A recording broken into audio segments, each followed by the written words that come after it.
साथ कृष्ण होते हैं ना, अनंत ब्रह्मांड के सारे नक्षत्र, सारे ग्रह उनके चरणों में हैं।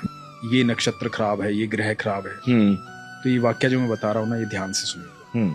तो हुआ यूं कि जब भगवान 5 जगह मांगने आए थे कौरवों से, कहा था कि 5 जगह दे दो, पांडव आराम से रहेंगे, तुम आराम से रहना, कोई झगड़ा, कोई विवाद, कोई युद्ध नहीं।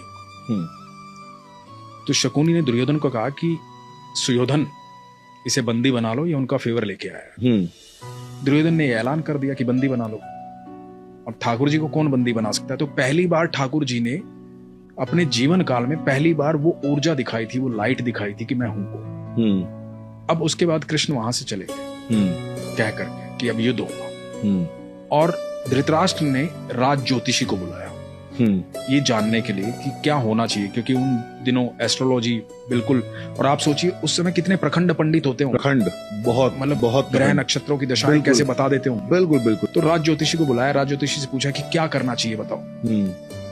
तो राज ज्योतिषी ने कहा कि महाराज, सुयोधन की कुंडली में राजयोग, कोई हरा ही नहीं पाएगा, निश्चित तौर पर विजयी होंगे, निश्चित तौर पर राजा बनेंगे, आप युद्ध करो। और सिर्फ इस बात पर युद्ध का ऐलान हुआ और युद्ध शुरू हुआ। अब धृतराष्ट्र लगातार चिंता में था। 8 दिन बीत गए, आधी सेना निपट गई थी कौरवों की।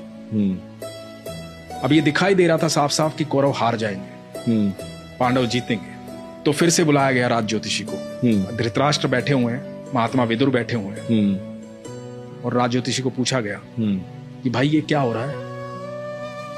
तो कह रहा था कि सुयोधन राजा बनेंगे। अब तो 8 दिन बीत गए, आधी से ज्यादा सेना निपट चुकी है हमारी। तो पता है राज ज्योतिषी ने क्या कहा था? कि वहां कोई है जिसने नक्षत्रों की दिशाएं बदल डाली, कोई है जो समय और परिधि से परे है, कोई है वहां। तो विदुर ने कहा था कृष्ण है वहां।